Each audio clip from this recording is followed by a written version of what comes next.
ओम शांति। आज 26 जनवरी गणतंत्र दिवस। तो हमारे भारत देश का ये विशेष दिन है। तो आप सबको इस गणतंत्र दिवस की हार्दिक शुभकामनाएं। तो सुनते हैं आज के बाबा के महावाक्य। बाबा ने कहा, मीठे बच्चे, ब्रह्मा बाबा शिव बाबा का रथ है। दोनों का इकट्ठा पाठ चलता है, इसमें जरा भी संशय नहीं आना चाहिए। प्रश्न है, मनुष्य दुखों से छूटने के लिए कौन सी युक्ति रचते हैं जिसको महापाप कहा जाता है? तो बाबा ने बताया, मनुष्य जब दुखी होते हैं तो स्वयं को मारने के यानी स्वयं को खत्म करने के अनेक उपाय रचते हैं, जीव घात करने की सोचते हैं, समझते हैं इससे हम दुखों से छूट जाएंगे।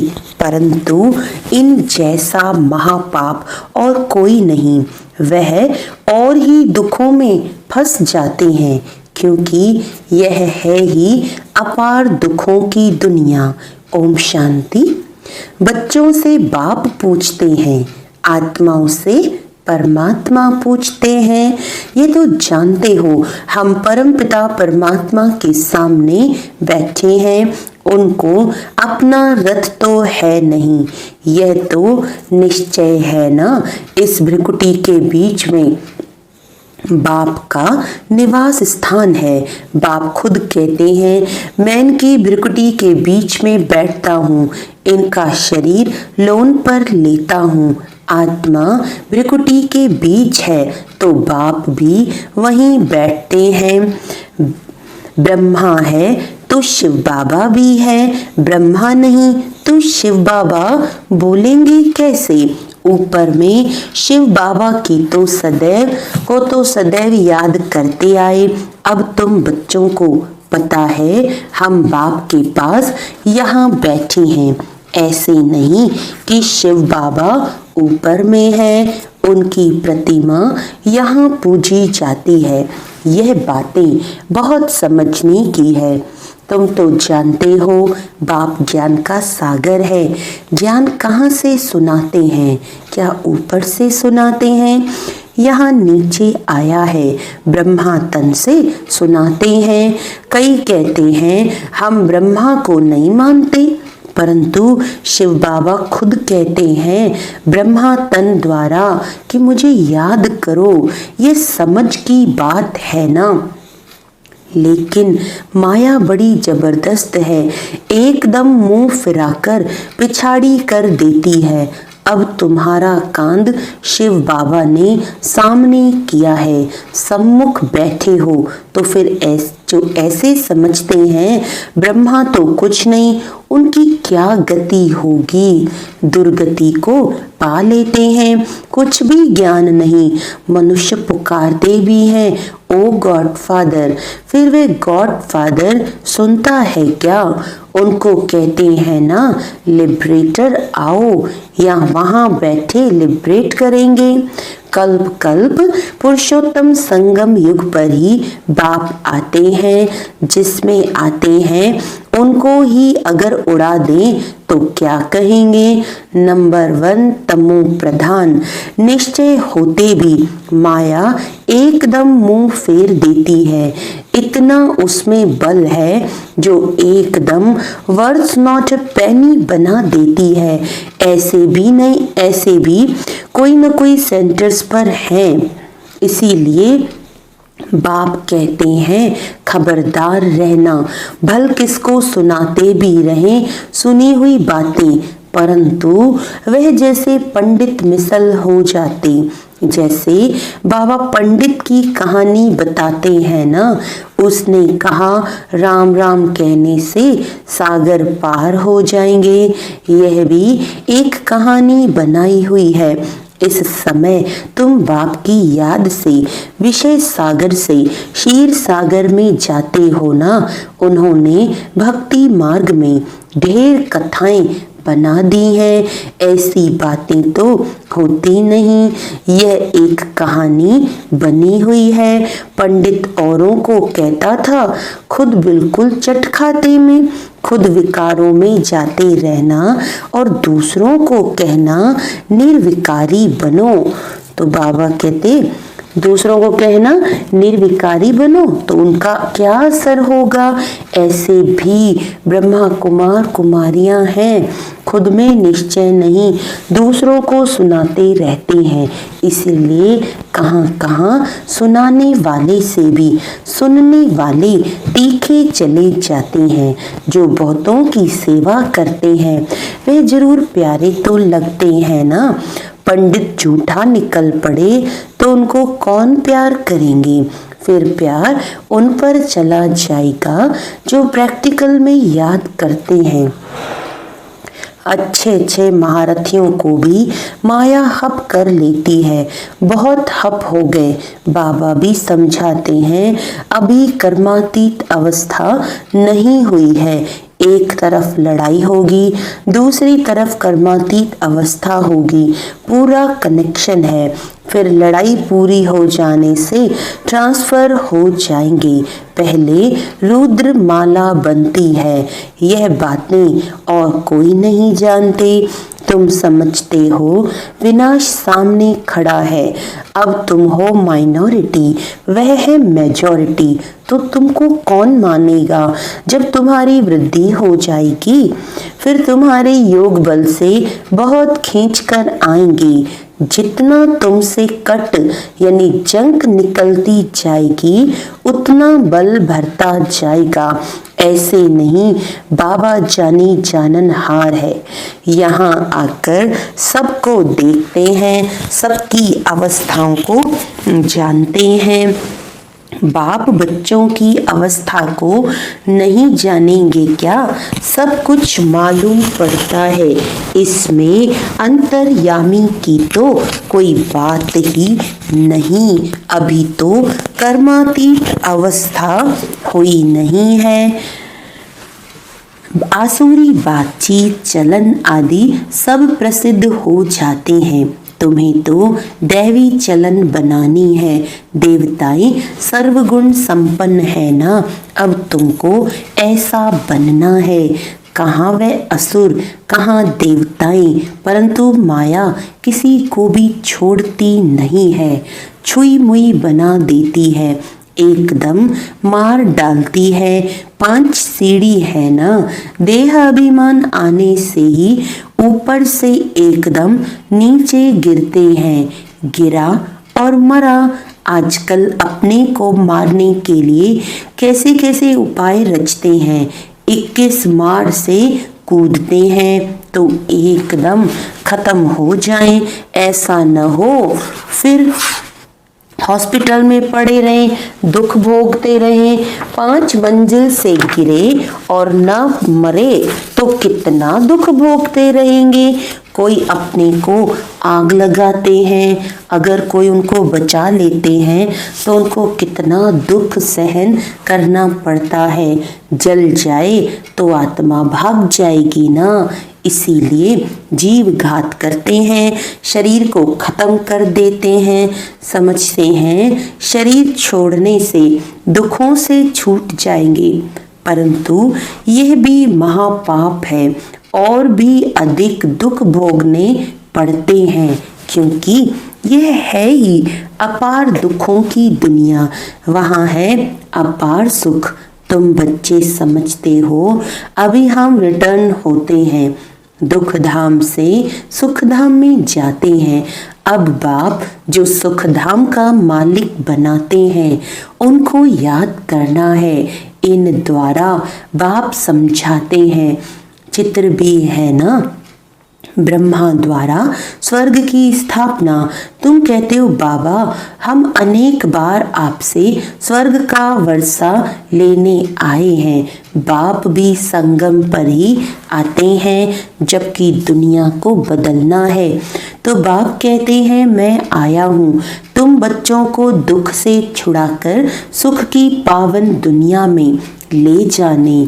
बुलाते भी हैं, हे पतित पावन ये थोड़ी समझते हैं कि हम महाकाल को बुलाते हैं कि हमको इस छीछी दुनिया से घर ले चलो। जरूर बाबा आएगा, हम मरेंगे तब तो पीस होगी ना। शांति शांति करते रहते हैं। शांति तो है परम धाम में, परंतु इस दुनिया में शांति कैसे हो जब तक इतने ढेर मनुष्य हैं। सतयुग में सुख शांति थी, अभी कलयुग में अनेक धर्म हैं। वह जब खत्म हो तब एक धर्म की स्थापना हो, तब तो सुख शांति हो ना। हाहाकार के बाद ही फिर जय जयकार होगी। आगे चल देखना मौत का बाजार कितना गर्म होता है। विनाश जरूर होना है। एक धर्म की स्थापना बाप आकर कराते हैं, राजयोग भी सिखाते हैं। बाकी सब अनेक धर्म खलास हो जाएंगे। गीता में कुछ दिखाया नहीं है। 5 पांडव और कुत्ता हिमालय पर गल गए, फिर रिजल्ट क्या? प्रलय दिखा दी है। जलमय भल होती है, परंतु सारी दुनिया जलमय हो नहीं सकती। भारत तो अविनाशी पवित्र खंड है, उसमें भी आबू सबसे पवित्र तीर्थ स्थान है। यहाँ बाप आकर तुम बच्चों के द्वारा सर्व की सदगति करते हैं। दिलवाला मंदिर में कितना अच्छा यादगार है, कितना अर्थ सहित है, परंतु जिन्होंने बनाया है वह नहीं जानते हैं।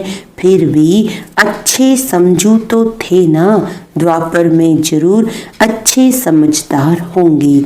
कलयुग में होते हैं तमो प्रधान, द्वापर में फिर भी तमो बुद्धि होंगे। सब मंदिरों से ये ऊंच है जहां तुम बैठे हो। अभी तुम देखते रहेंगे, विनाश में होलसेल मौत होगा, होलसेल महाभारी लड़ाई लगेगी, सब खत्म हो जाएंगे, बाकी एक खंड रहेगा। भारत बहुत छोटा होगा, बाकी सब खलास हो जाएंगे। स्वर्ग कितना छोटा होगा। अभी यह ज्ञान तुम्हारी बुद्धि में है, कोई को समझाने में भी देरी लगती है। यह है पुरुषोत्तम संगम युग। यहाँ कितने ढेर मनुष्य हैं और वहाँ कितने थोड़े मनुष्य होंगे। यह सब खत्म हो जाएंगे। वर्ल्ड की हिस्ट्री ज्योग्राफी रिपीट होगी शुरू से। जरूर स्वर्ग से रिपीट करेंगे, पिछाड़ी में तो नहीं आएंगे। यह ड्रामा का चक्र अनादि है जो फिरता ही रहता है। इस तरफ कलयुग, उस तरफ है सतयुग। हम संगम पर हैं, यह भी तुम समझते हो। बाप आते हैं, बाप को रथ तो जरूर चाहिए ना, तो बाप समझाते हैं। अभी तुम घर जाते हो, फिर यह लक्ष्मी नारायण बनना है तो दैवी गुण भी धारण करने चाहिए। ये भी तुम बच्चों को समझाया जाता है। रावण राज्य और राम राज्य किसको कहा जाता है? पतित से पावन और फिर पावन से पतित कैसे बनते हैं, ये खेल का राज बाप बैठ समझाते हैं। बाप नॉलेजफुल बीज रूप है ना, चैतन्य है, वही आकर समझाते हैं। बाप ही कहेंगे सारे कल्प वृक्ष का राज समझा, इनमें क्या क्या होता है, तुमने इसमें कितना पाठ बचाया है। आधा कल्प है दैवी स्वराज्य, आधा कल्प है आसुरी राज्य। अच्छे अच्छे जो बच्चे हैं उन्हों की बुद्धि में नॉलेज रहती है। बाप आप समान बनाते हैं ना। टीचर्स में भी नंबरवार होते हैं। कई तो टीचर होकर भी फिर बिगड़ पड़ते हैं। बहुतों को सिखाकर फिर खुद खत्म हो गए।